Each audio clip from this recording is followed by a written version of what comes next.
Welcome to the IELCE Civics Network meeting for California. I'm Lori Howard, Program Specialist Coordinator for CASAS, and I'm here today to moderate our IELCE Civics Network meeting for January.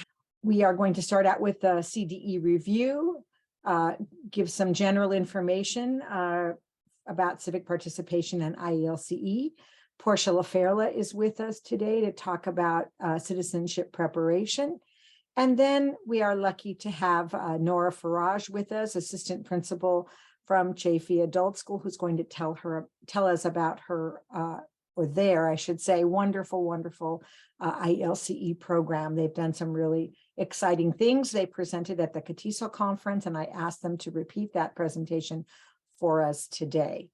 So talking about our CD update, just wanting to remind you, and we talked about this in December, but the continuous improvement plan is not due in 2023 because those of you who have who are in the process of the RFA approval, those of you who will be approved, the CDE is considering the RFA as your SIP this year, so you don't have to do the SIP separately, but you do need to do the OTAN Teacher Technology Survey, due as usual on or before April 30th. And important to IELCE Civics, those of you who are 243 funded, I have here in blue that you will also need to complete the IELCE report. It is not yet posted on the CASAS website, but the report itself, the electronic version, but the content of the report is posted. It'll be the same as last year. There may be some additional questions, but I'm pretty certain that what is there will be there. So you can start already looking at that list and seeing what it is you need to report. I suggest you look at last year's report and whatever comments you received from last year that you should improve for this year. And we'll be talking about that more next month.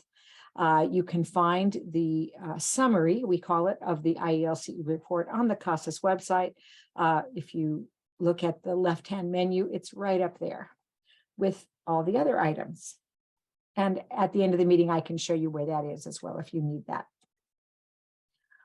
The other thing that came out about our at the CDE meeting yesterday, and many of you may have been there, is that there is a payment points attestation letter that's due at the end of this month. You should have received an email, your agency should have received an email from CASAS. Again, you may not be the person that receives this letter, so I just want to keep you aware of that. And it includes updated agency payment point information. And there is a special separate section for IELCE IET results. And I want to show you that in this slide, that this is what it looks like down here at the bottom. And so if you are the data person or assistant principal, et cetera, you should have received that if you are an IELCE agency. Let's go on.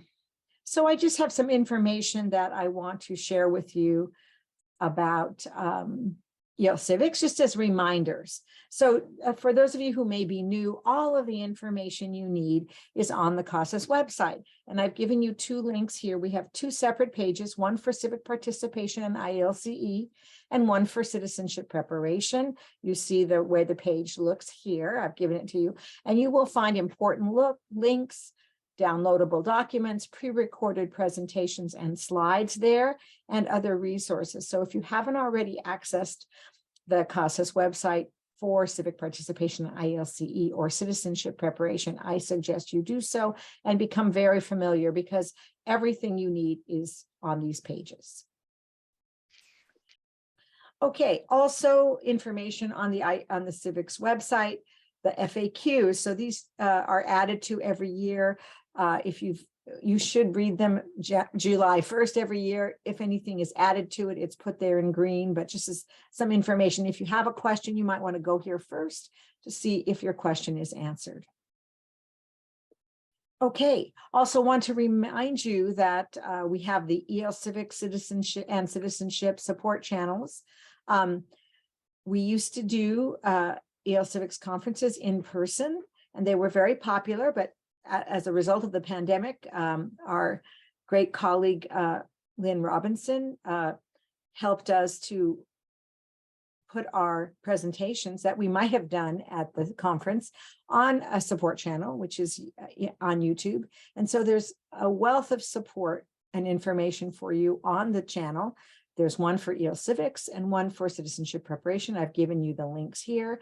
Again, they include pre-recorded presentations, program implementation, the examples of IELCE. So when we finish getting this presentation today from Nora Faraj, we will put that up on the support channel. So it'll be there as a resource.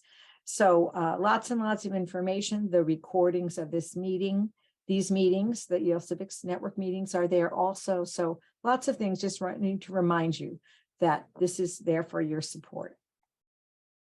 Also want to remind you that our IELTS Civics system is a dynamic system. So we have the pre-approved civic objectives and civic objectives and additional assessment plans, or COAAPs, but we hope that agencies are evaluating those in terms of the needs of their students and their agencies and deciding whether those civic objectives and COAAPs fit. It's possible for you to write a new civic objective and a new COAAP to match it.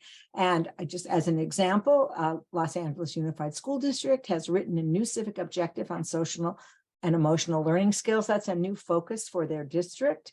And so they have written a new civic objective, which you see here: identify and demonstrate social and emotional learning skills, including growth mindset, self-efficacy, self-management, and social awareness to meet family, school, and workplace challenges. That's the new civic objective. And they are in the process of writing 55.1, which will be a COAAP about growth mindset to start off. So they have done this because of the needs of their agencies. And I want to encourage all of you to do that. Just to let you know that if you want to use it this year, you should be thinking about it and submitting it to IELCScivics@CASAS.org as your plan for it, at least as soon as possible, because it takes a little while to get it approved and to work through it together. And if you're interested to know about social and emotional learning skills, I just received this article at the bottom of the page there, this link, 4 ways to build social and emotional skills for English learners from Ed Week. Just came out yesterday. And if you want some more information, that's there. Just a short article, but it gives you some information. And then you'll be able to look at what LAUSD is doing hopefully soon. And Jody congratulates them, and we all congratulate them for doing that. So I want to encourage you, if your agency has needs that are different from what's out there in the pre-approved, please, let us know and we'll work with you on that. Also to let you know that you can revise a COAAP. So if you look at a COAAP and it doesn't meet your students' needs, you can revise it completely or just revise parts of it. So you can select tasks from various pre-approved objectives or write new ones to meet your students' needs. And if you want to do that, then write to IELCScivics@CASAS.org with a brief description of what your plan is. So I just got a description yesterday from Lorraine Hammond from, why am I blanking? I know it's in the Los Angeles area, and I've forgotten your agency. Lorraine, if you're with us, please let us know. But anyway, she's proposing a revision to one of the Civic Objective 1, I think it's 1.6, a revision to 1.6, which we need desperately because our COAAPs in 1 are a little antiquated, I think, and we need some help with that. So she agreed to do it, and that should be up on the website soon. So we're looking at that right now. If you want to do that, and so what she did, just to say, she revised, gave a different version of task 1 and task 3, and task 2 she left as is. So that's an example of what can be done. And when that's complete, I will show it to you. So at the next meeting, I'll try to show it to you. And just want to point out again about our IELTS Civics Instructional Materials Exchange. We're hoping that everyone who's writing new materials for social and emotional learning and others, that those materials are going to be put up on the California IELTS Civics Exchange. So if you have materials you'd like to submit, please let us know. Okay, Is Lorraine from Whittier? I don't think so. I'll look it up and let you know while you're giving your presentation, Portia. I'll look it up. Sorry, Lorraine. Hi. No, it's Lorraine, and I'm from Whittier Union Adult School. You are? Okay, sorry. I had No worries. initials SB. What are the initials? That's why I got confused. WU for Whittier Union, and AS, WUA. We call it WUAS. But thank you for giving the opportunity to rewrite this. I think it will be beneficial for many other agencies too. We've had interest in the past, but so people know I rewrote one of the tasks so that it has to do with tax preparation and being able to teach our students W-2s and W-4s. I think it's a little bit more relevant. So Happy New Year, everybody. Happy New Year, Lorraine. Thank you so much. We'll try to get that approved directly so that people can switch out if they need to before tax season is complete. So, but thank you so much for doing that. We really needed it. So we'll be looking at it this week and getting back to you. And that's a great example of someone seeing the needs of their students and trying to meet them through revising a COAAP. Thanks so much. And again, if you're writing instructional materials, even if it's just for those other tasks, Lorraine, we hope you'll do it in an accessible manner so that we can post it up on the IELCE Civics Exchange. A little encouragement. Okay, we're going to hear from Portia LaFerla about citizenship preparation. Well, thank you, Lori. And so to begin with, I don't know how many of you are aware of it, but the USCIS is once again talking about revamping the naturalization tests. And one of the things that I heard, a proposed change, they're going to be taking some of the questions out from the N400, some of the personal information, and switch to using 40 picture prompts that the students will have to talk about. So there is a stakeholders meeting tomorrow. I'm going to put 2 links in the chat. Let's see, let me get the first one. So the first link is just information about this. And put that in the chat. That's just the general information about the tomorrow's stakeholder webinar. And now I'm going to give you the link if you want to register to attend that session where they're going to talk about the proposed changes. And Jody, I know they're going to be looking for some CBOs too to field test some things for them. I don't know that it's going to be paid, but they are looking for CBOs and other community agencies to do that. So it might be interesting. I can report back anything that I find out at another one of these meetings in the future. But anyway, for now, we do have 2 COSAS tests that earn citizenship payment points. One of them is the citizenship interview test, which is the test that simulates the current USCIS oral interview. And that test is probably of interest to students that are actually preparing for their naturalization interviews. And the other one is the government history test for citizenship. The government history test, which is a listening test that tests knowledge of general US history and government. And that one may be of interest to many more of your students than the SIT itself. The SIT determines whether or not the students are ready to pass the USCIS naturalization interview. In order to offer the SIT, you must be a certified examiner. That is a COSAS certification. This certification is just for offering the SIT interview test. It doesn't have anything to do with certification to teach citizenship. That's up to your district who can or cannot teach citizenship.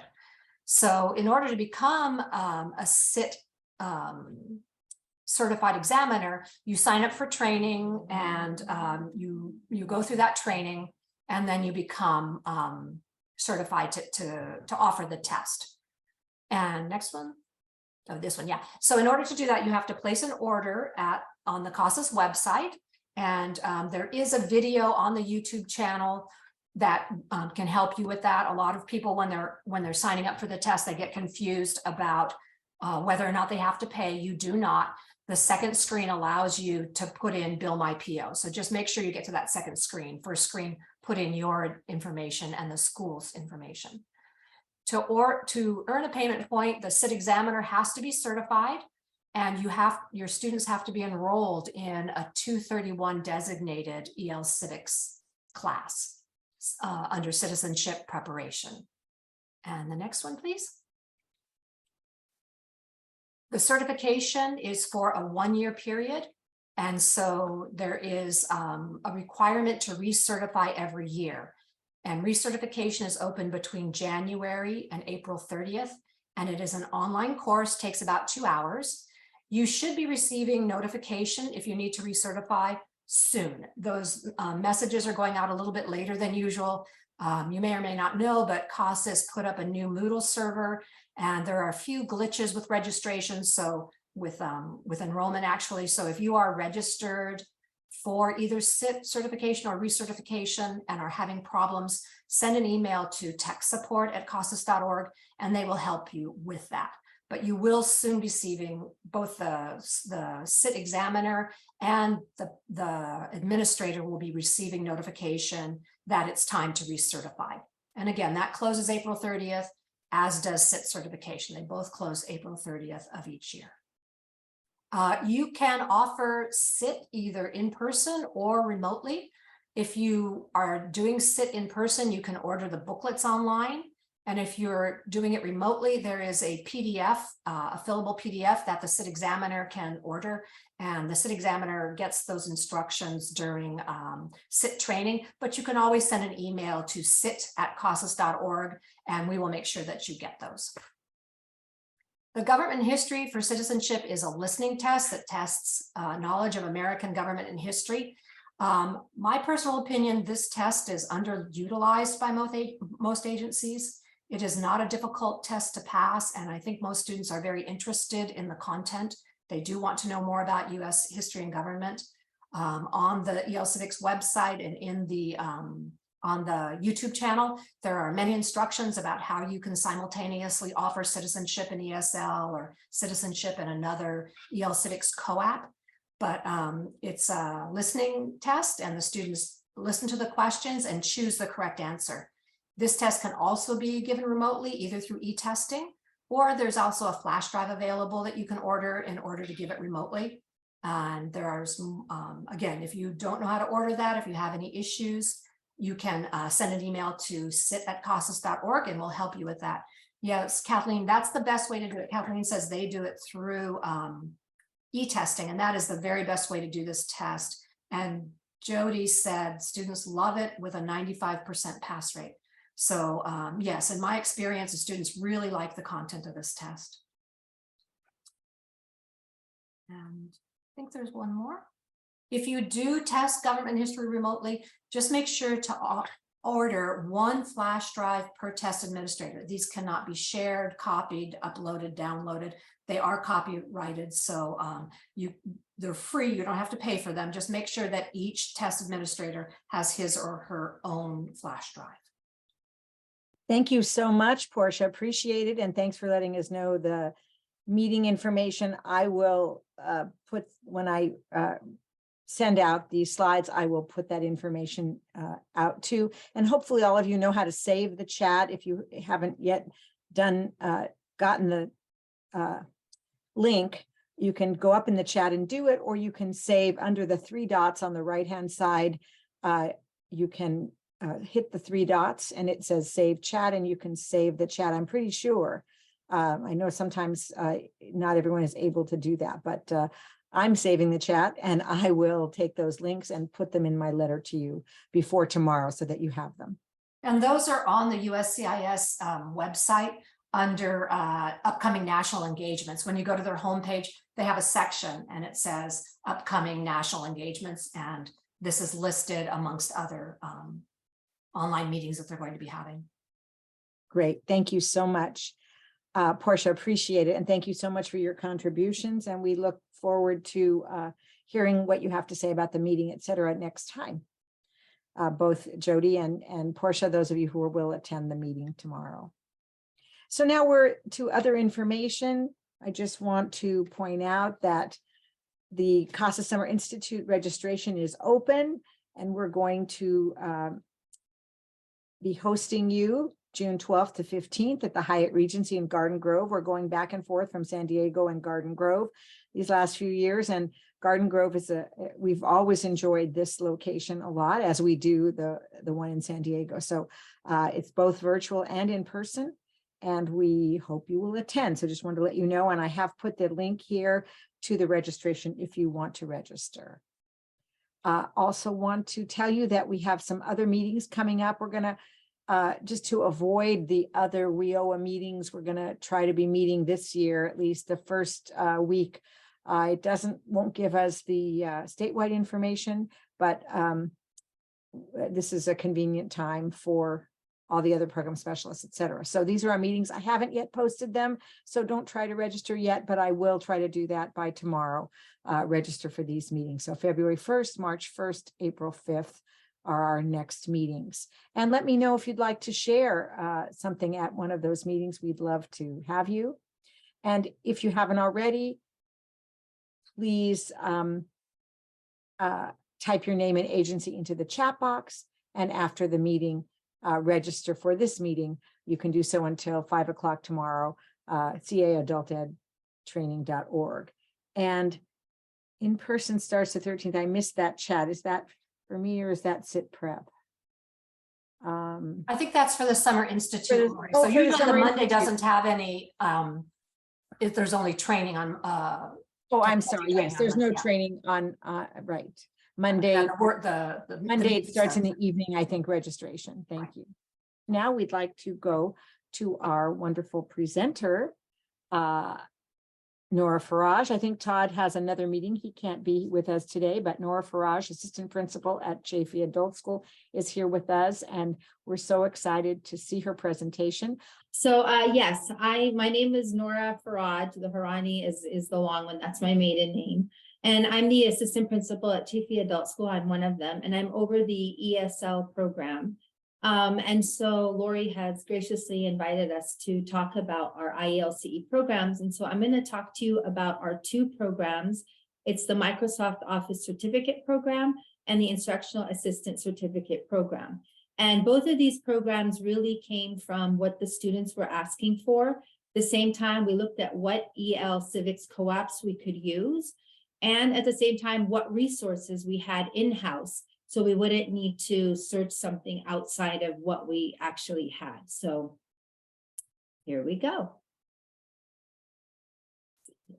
Okay, so for these two programs, this is what's common about them. They're year-long, so there's 2 semesters.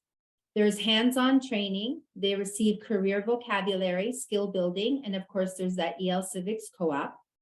All the instructional materials, software licenses, books, training fees, and learning management software accounts are free of charge for students and anybody who's enrolled in our IELCE programs. And then each student is supported by a primary team. That's basically the support clerk, the counselor for career, and then myself, the IELCE administrator. A support team includes the teachers for the program and support staff depending on that program, and I'll be going over that. And then Google Classroom is the learning management software. And then Burlington English is what we use for our career skills modules and the Civics COAAPs. How are they different? So the instructional assistant students have to be taking either our advanced or advanced higher master ESL class. So they have to score 230 and above on CASAS. They're going to complete field work. There's about 40 hours that they'll complete, included the mandated trainings by the district, and I'll go over those. We only have one section or one cohort that's offered yearly for the Instructional Assistant Certificate Program, while the Microsoft Office has 2 cohorts, so 2 different times that they would be able to attend.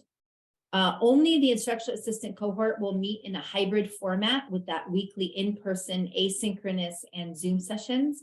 Instructional materials are a little bit different for both. The Microsoft Office Certificate Program has a Chaffey College component, so we partnered with our community college within our consortia. Our instructional assistant students have to pass the 70% on both the English language arts and math sections of our exam. And that exam is the academic assessment that's used for our district and neighboring districts. And I'll go over those as well. So if we look at the Microsoft Office Certificate Program, the three components, of course, are CTE, ELD, and then EL Civics. And so in order to receive the certificate after the year, the students will have been enrolled in Microsoft Office 1, Microsoft Office 2. So those are the two classes that will meet CTE. And then they take with Chaffey College, they'll take the English for Business and the job search and interviewing skills. So that's the business technology aspect coursework for CTE. There's also taking the ELD Career View, Pearson View, basically book. It's career vocabulary and lessons.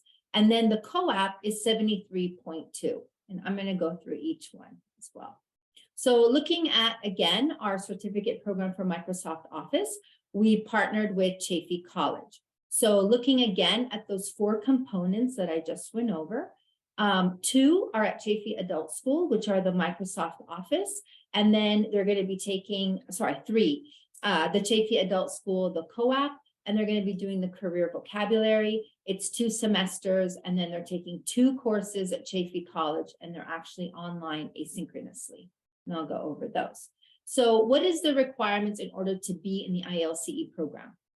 Students have to score 230 and above on the reading assessment, and then they're enrolled in our IELCE program so they could then take our Chaffey College classes.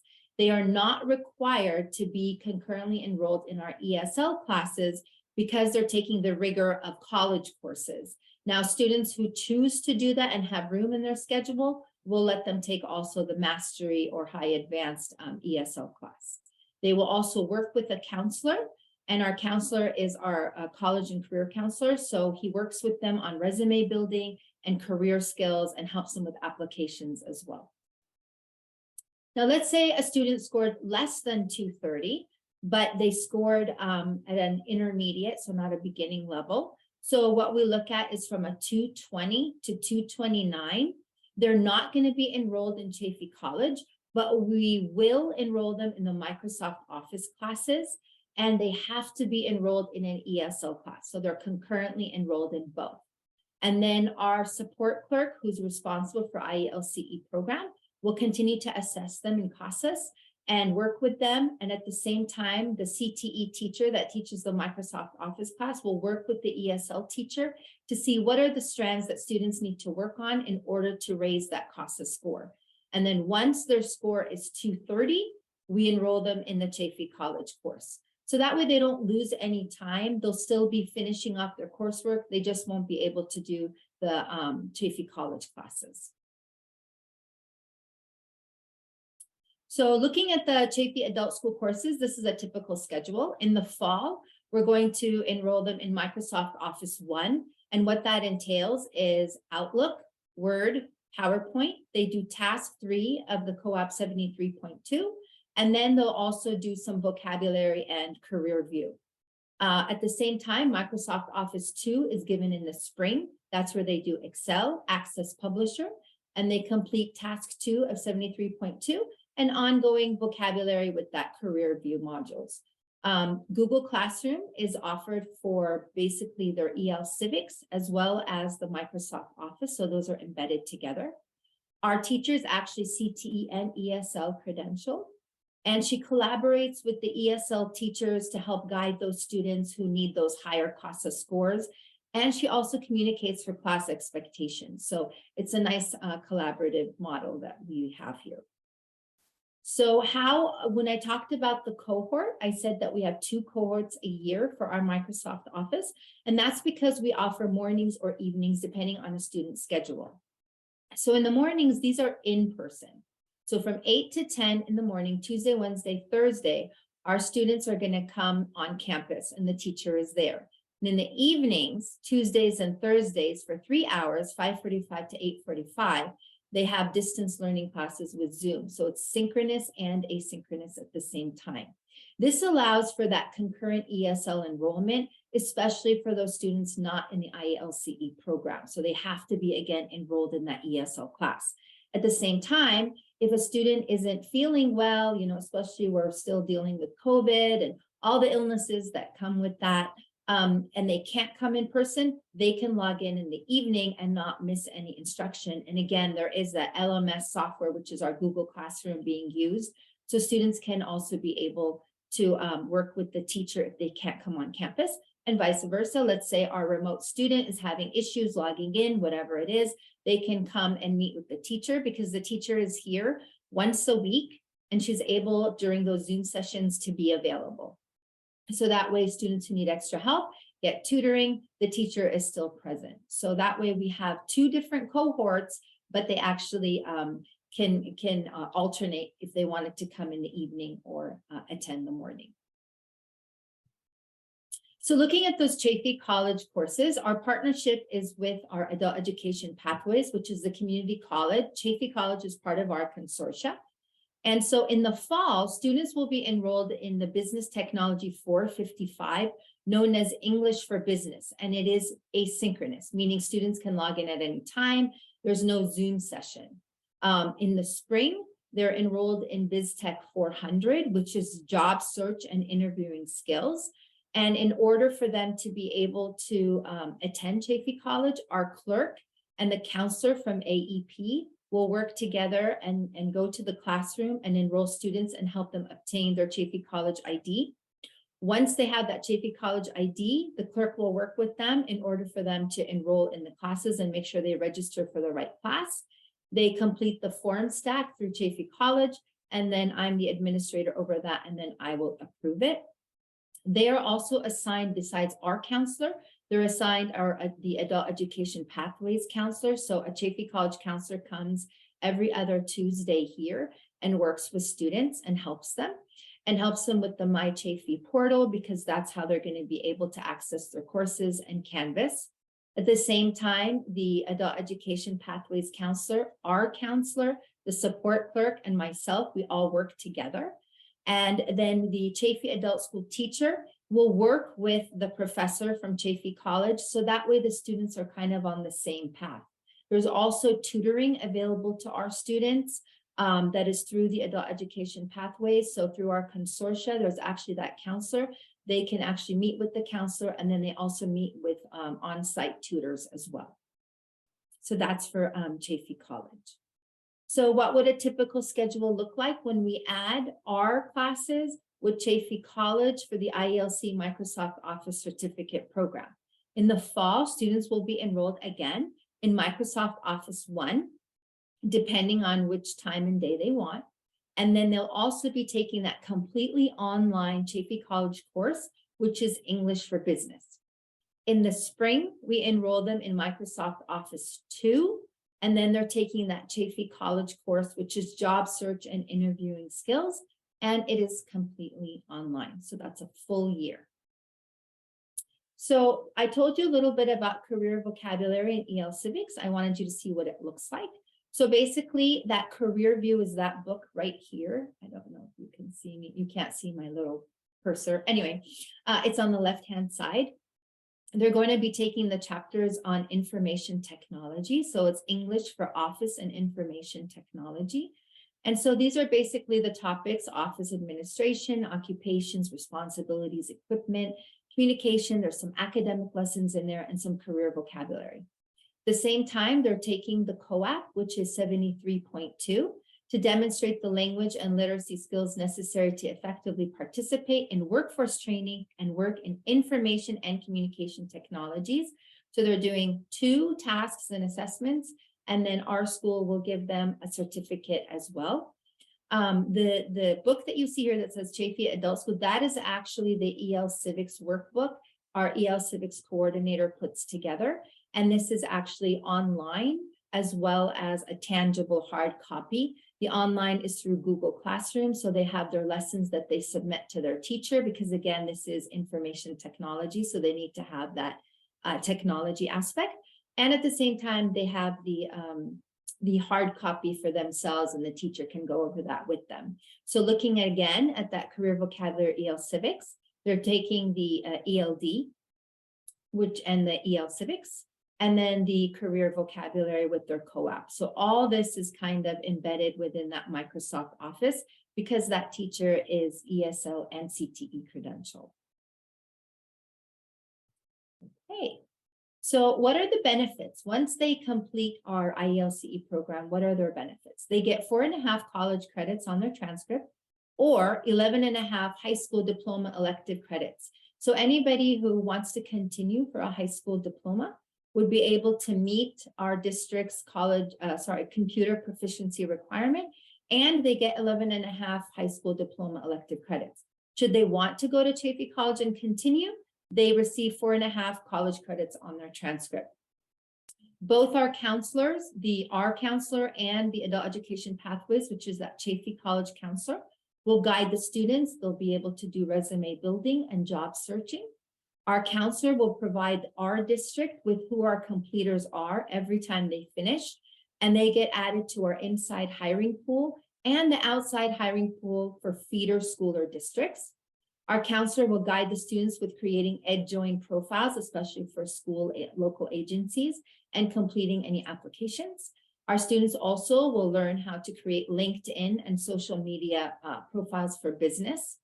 Our postings are emailed to students with follow-up calls from our counselor, and they receive ongoing support for continuing education and career advancement from both of our counselors, the high school diploma counselor, GED, and the continuing education and college career.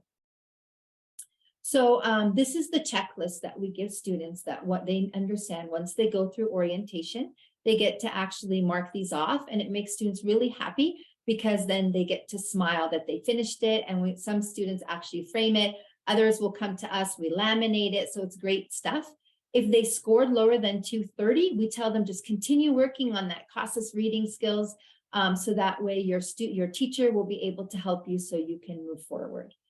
So like I said, they first will register for the course, then it kind of takes them step by step, who they have to meet with, how they register, all that stuff. And in the end, it says, congratulations, you did it, you can smile. And so we actually have pictures of students where they come in, we laminate it, and we take their pictures. So they get really excited about this.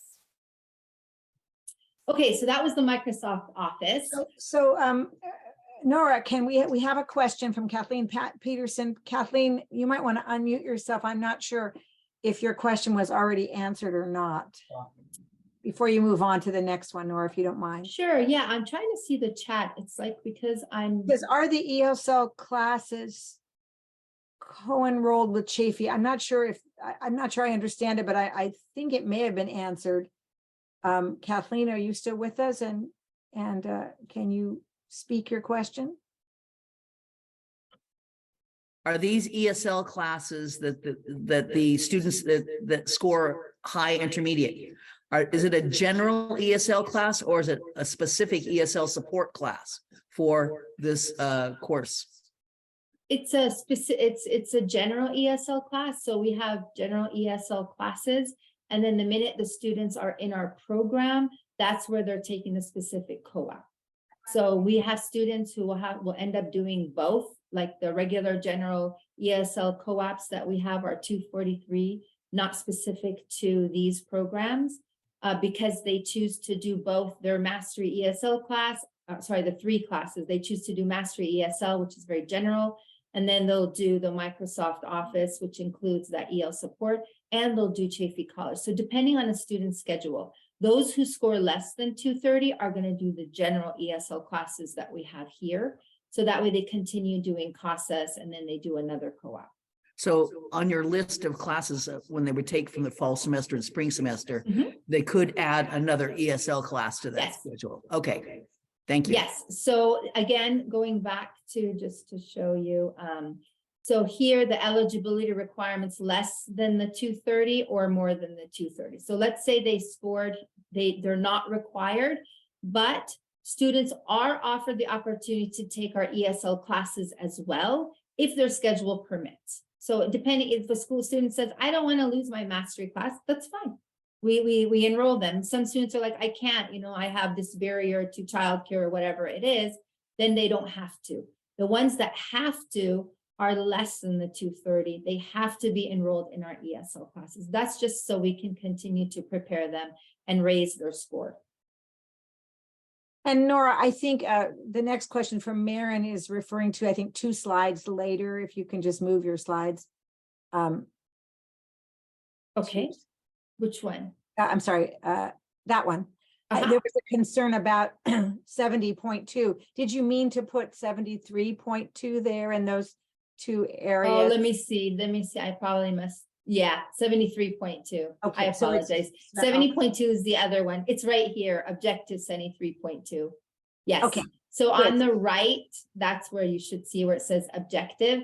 That's just a quick me copying and pasting, and yeah, that's on me. Okay, no worries. That's a total my bad on my part. But yes, it is 73.2, and it's right here on the right-hand side, right under I shouldn't say 70.2. That's Thank the you. one for the other one, ECE. And Marin Anton, who's working on entrepreneurship right now, is asking also if your program has used COAAP 3, which is business, entrepreneurship or business related. No, the COAAP 3 is more business. This is actually more of information technology. So they learn how to take apart the computer, understand its parts. It's a lot of hardware more, and a lot of that, rather than just being business, there is a component of it, that technology aspect too. So that's why we did this one, because these tasks ask them like, what are the parts of a computer? How do you save your files? There's a lot more than just the occupation of business and starting your own business and all that other stuff. And so that leads, thank you. And that leads to my question. What kind of jobs are your students getting after they've completed this certificate? So we have students who are working actually in our district. They're either in the office, they're helping with, whatever it is that they do. We have students in our feeder elementary school districts who are not only in the office, they're actually helping in the classroom. And we have some that are actually working within cities. So like Parks and Recreation, some of them are even, I'm trying to think of all of our grads, what they're doing. I'm trying to think of their stuff, but yeah, it's pretty much, I even have one who's working at the help desk for Chaffey College. It's IT. So because she had an advanced degree from her own country, and she has a degree in computer science, but didn't know how, the barrier of language. And so by taking our course, she was able to incorporate what she knew, and she's using that. So she actually works at the IT desk. And we had actually Chaffey College help with that because she's part of our hiring pool. Well, I really appreciate Depends. all the collaboration you're doing. Your program shows that, and also that you're helping students with job skills and job search and helping students actually get jobs. That's so important. Would you Yes. like to move on to talk to us about your next program? Yes. So that one is the 70.2. I apologize, put it on me. And let me get to this one. So our instructional assistant certificate program, this one is all in-house. And what I mean by in-house is we did not partner with anything outside of our district because we already have a first aid CPR teacher in-house. We already offer the academic assessment for our district and neighboring districts. And we used our district to help us with the whole package of the mandated reporter and all these things. So you'll be able to see the difference between the two programs, that there's no Chaffey College component here. So here there are 6 components to receive the certificate. Students are going to take the instructional assistant course. They're going to take the academic assessment. They're still going to do career vocabulary and lessons. They're going to do COAAP 70.2. They're going to complete 40 hours of field work. They're going to have to do CPR, first aid. They're going to do tuberculosis, TB clearance. They're going to get fingerprinting done. And then they need to have, again, those 40 documented hours in the classroom with the teacher present. And then they also do resume building and they do mock interviews. And so I'll go over each one as well. So what a typical schedule will look like in the fall, the students are going to learn what is the role of the instructional assistant. What are the types of instructional assistants, how to work with students with disabilities. They're going to prepare for the academic assessment in English and math. They're going to take that vocabulary and academic readiness, and they're going to do task 1 from the EL Civics 70.2. In the spring, they learn about role playing. They do mock interviewing and resume building. They take their first aid and CPR training and they get their certificate. They pass. They continue doing their math and English language arts assessment until they pass with the 70%. They do academic readiness and vocabulary, and then they complete task 2 of the IELTS Civics 70.2 objective. The teacher who teaches, our instructional assistant, is our mastery ESL teacher, who also has a single subject credential in English language arts, and she also has her special education credential. So she's the one who teaches the class. She collaborates with our counselor, our clerk, who is over our IELCE programs, our first aid CPR teacher, our academic assessment clerk, and that way everybody's kind of working together so students can be able to complete the program. So what is the academic assessment? This exam is in accordance with the Elementary and Secondary Act that allows those lacking necessary course or degree requirements to seek employment as a paraprofessional or instructional assistant. And we actually give this assessment for the public as well. So when we came up with this program, we thought, okay, well, how can we meet the needs of our ESL students who have advanced degrees from their own country? Some of them have been teachers, some of them are instructional assistants, preschool teachers. And so we looked at our academic assessment that is actually being used by neighboring, feeder school districts and our own, and we built around it. So our teacher will collaborate with the math teacher that teaches ABE math and GED math, so that way they get their supplemental math instruction. Our students are assessed many times, not with the public, so the clerk will work with them and make sure they get special times to be able to take these tests. As soon as they score 70%, the student doesn't have to do the entire thing. They just complete the section, kind of like GED, instead of doing all of the courses that let's say you passed all courses but one, you only have to repeat the one you didn't pass. It's the same thing. And then our IELCE clerk will work with the academic assessment clerk and the teacher. They'll create that schedule. They let the students know about it, and then there's review sessions. The clerk will come to our campus and administer the exam. The scores will be sent to the teacher. So the teacher then is the one who's giving them, they get a certificate for completing both sections. We clap for them, we tweet it, and it's like a big deal for them because they're not easy sections to pass. So many of our students will pass really with flying colors with math because it's a universal language, but English takes them time because there's a high academic rigor there with language. So again, this is the correct one, 70.2. You can see when we talk about academic readiness, these are some of the topics we go over. They learn about the classroom and actions, types of schools, because a lot of our students are from overseas and the schools are a little bit different, and how the US education system is a little bit different. So they learn about the US education system. They read some different informational text. There's a lot of literature and writing that they go through. There's the ELA composition. They learn about core academic subjects, how they're different, how high school is different than elementary and junior high. The book we use is the English for Workplace Civics and Academic Readiness. That's the one for the career vocabulary. And then 70.2, that other book you see is what our EL Civics Corner put together. And the teacher will post this also on Google Classroom, so students will be able to submit their lessons electronically, and students are given the workbook, again, as a hard copy for themselves. And 70.2 is to demonstrate the language and literacy skills necessary to effectively participate in workforce training in early childhood education, and they receive a certificate once they pass. So what is the process to get field work? So in order for them, once they finish all that, they still need to do 40 hours of field work. So before even completing the field work, students have to have our first aid CPR certification. So our teacher will provide instruction and assessment. At the same time, they have to have their clearance for TB.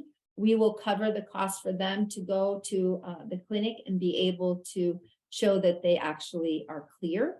Fingerprinting, we cover the cost of their fingerprinting. So our district will send them to where teachers go, so they'll be able to get fingerprinted. Students have to complete the child abuse mandated reporter training, the sexual harassment training, and then our district will come here from personnel, and they'll work with students to help them complete the district volunteer application. So these are all mandated before the student could enter the classroom. This is what they have to do. So once they're cleared for field work, then the students will meet with our clerk and provide their availability. The clerk will work then with our adult education teachers, as well as our district and site coordinators, to create a calendar that has 40 hours of field work. So students will not just be at the adult school, they will work with our new Tiger program, which is basically the newcomer school at Chaffey High School. And these are students who do not have English language skills enough to be with the general population. So it's a special program for newcomers.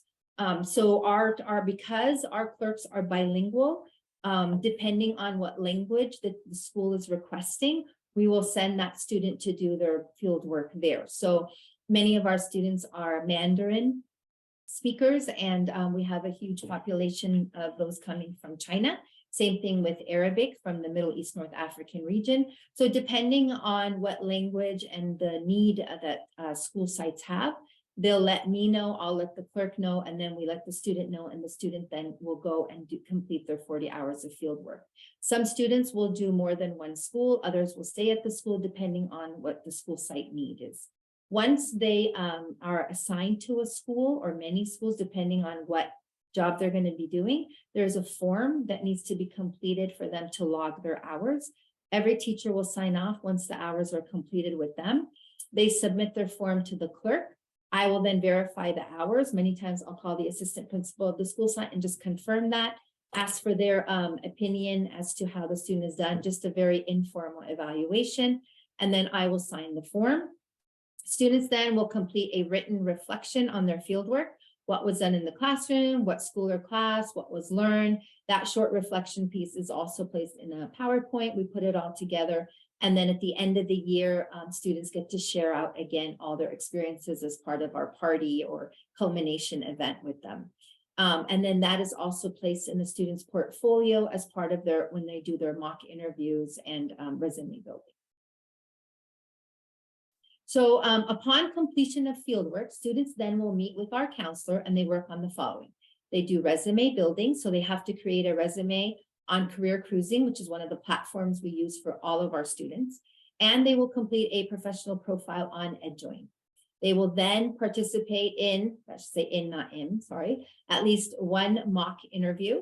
And then they will review their communication, critical thinking, leadership, work ethics, teamwork, and positive attitude. These are soft skills that have been embedded within the curriculum.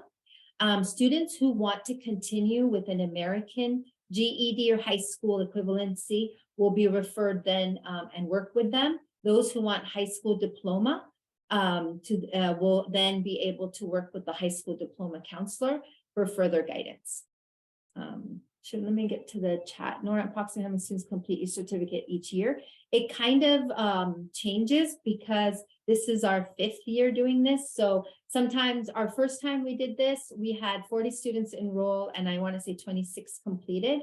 The second year we did it, the second half we had COVID. And so we lost some students, but we ended up with 19. And then I'm trying to think the third year, it's going to take me time, but I can send it to you. With COVID, we had to kind of change how we do things. So that's why we have Google Classroom now. So we can make sure that students who can't come in person can still be able to participate. And we actually offer this year ESL remote classes. So that way students who can't come physically in a classroom can be part of the virtual classroom. So I can send you guys some numbers, but off the top of my head, I can't tell you.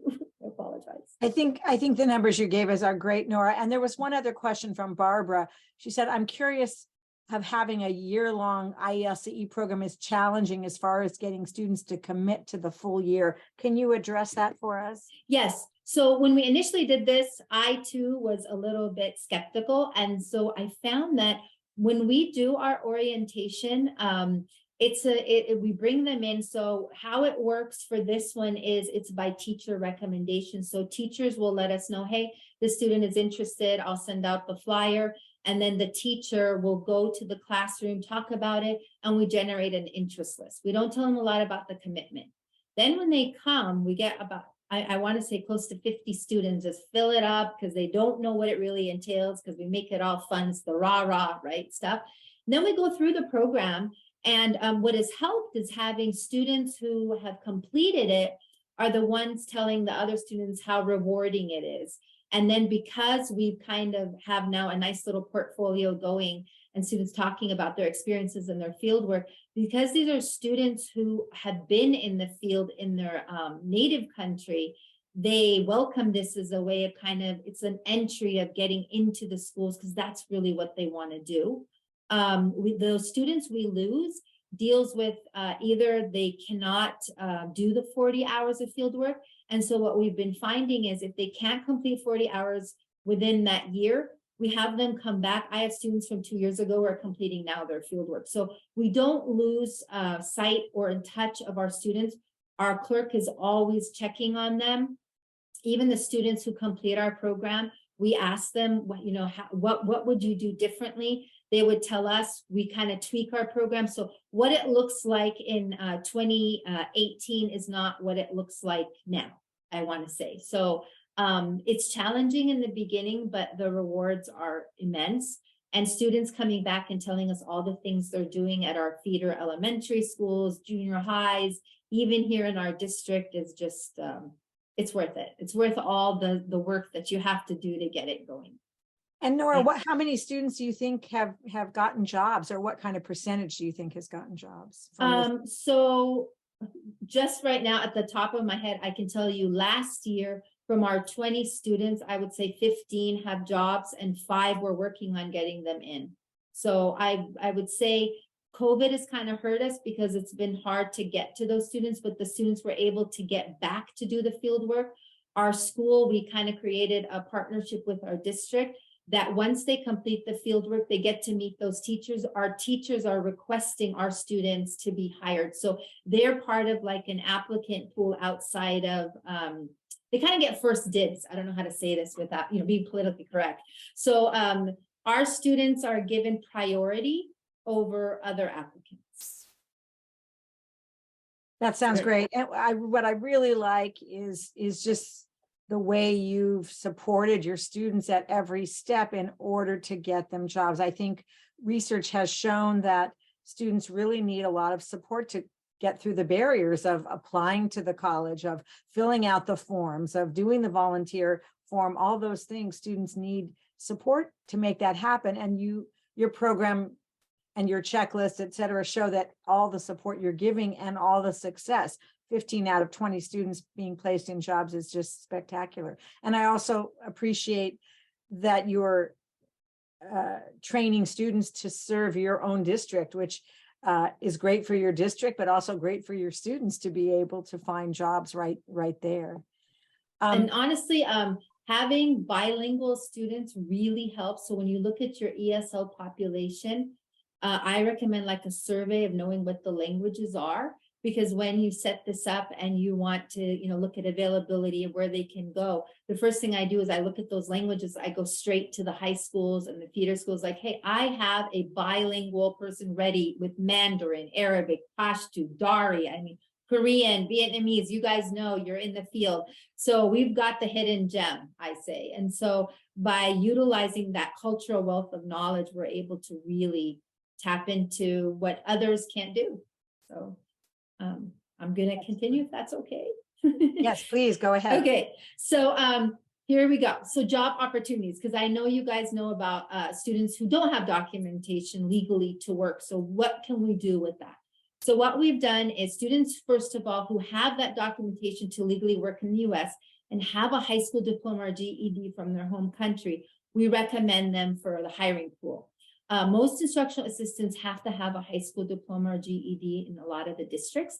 So what we do is if they have it, they show us their social security or their documentation. Automatically, the counselor will work with them on refining those applications, making sure each job posting caters to how their application is written and their resume. And then that hiring pool is always updated by the counselor. So as soon as the student shows that documentation, they finish their 40 hours, they got their certificate, we put it in a nice little portfolio with the reflection piece. And he actually does a lot of the work for talking to the different personnel administrators and hiring and trying to get them in. So we kind of do a lot of back end from our part to kind of push that along. Let's say a student doesn't have that documentation to work in the US, maybe doesn't have also the GED or high school diploma. We put them in the volunteer pool. We still want them to use those job skills that they've attained, whether it's the soft skills or the hard skills. And so what we do is we, first of all, our IELCE clerk will work with those students on updating the file when that changes. A lot of them are waiting, for their documentation, or they're waiting to show their transcripts from their home country. We're going to bring them in. We're going to evaluate them with AERC. That takes time, but within that time, that student also could be referred to GED and high school diploma, work on whatever they need for their coursework, because we want to make sure they get that as well. And we keep them in the volunteer. So they volunteer for us here. They volunteer at school sites. They also volunteer within our feeder districts. We just want to make sure that we're able to do that. And then all of our completers, regardless of documentation, will receive 3 certificates. One of the academic assessment, and this is from us, our IELCE Civics. So these are all in-house, and our instructional assistant. So these are all in-house certificates. Todd Haig, our principal, signs them off, and we do a party for them. And then that was actually the first slide you saw. I'll tweet it. We use a lot of social media, and we also put it on our website. Those who have a social security card or legal work documentation are also provided a letter of recommendation for hiring. Again, just like that one has a program checklist, this is the one that also is for our instructional assistants. So it's the same thing. They go through every single piece from the beginning of registering for the program. When they pass their English and their math, they do the EL Civics unit on early childhood education. They have to pass their first aid CPR. They have to pass their course, and then they volunteer application, waiver of liability, confidentiality, and they go through every single piece all the way to the end, which is congratulations, you did it, smile. And we do the same thing. We laminate it. Some are frame it, they put it in their portfolio. It's just a way for them. It's on actually cardstock. I make sure in color. And so it's a great thing for them to have for themselves. And I think that's it. But now I'm going to go through the chat. So let me go up. Okay. So I think I've asked you the question. The last one says, would you mind sharing the 2 program checklists with us? I don't know, Maren, if the slides will do, or if you would like that in a Word document or whatever kind of document it is. I think I've gone through. Were there any other questions that I missed? And Nora, are you willing to share your slides? Yes, so I will send those to you, Lori, or do you want me to, let me see if I can. Yeah, just send them to me and I'll send them out. Okay, because I was going to do it through the chat, but it'll be a shared link, and then I have to restrict it. So it's just easier. I'll send it to everyone. If you have those 2 checklists in a Word document or some other. So the checklist is in a PDF because I have, I don't have it in Word because I actually do stuff in PDF. I have PDF is fine if you don't mind sharing it. Otherwise, they can see what it is on the slides. Yes. Yes, 1 COAAP per year for each IELCE program. Yes, because they're specific. That's the question. But our general ESL does do 3. So we have 3 COAAPs for our general ESL population. And then our IELCE are specific to that 1 COAAP, and then we separate it by tasks. And it is unusual, a little bit unusual to do a COAAP at 1 task in one part of the year and 1 task in another part of the year. But because they have their students committed to this, there's no problem doing it. The only problem in spreading it out is that students won't complete both tasks. But because they're in this kind of year-long program, there is basically no problem that they have completed the 2 tasks, and then the assessment can be reported at the end of the year. So that's great. And it looks to me that you did that because the task relates to the content of the instruction during that semester. So that makes a lot of sense. And again, the meticulousness of the strategy and supporting the students of having so much collaboration is just excellent. And we so appreciate you sharing this with us, Nora, so that other people can see how you've done it. Are there any more questions for Nora? Can I ask a question? My name is Barbara. I'm from Watsonville. So one co-op per year per IELCE class, and you said that it was completely fine to divide that co-op into testing one task per semester. Do you test after each semester only one task, or are you doing it at the end of the year? I need to No. get.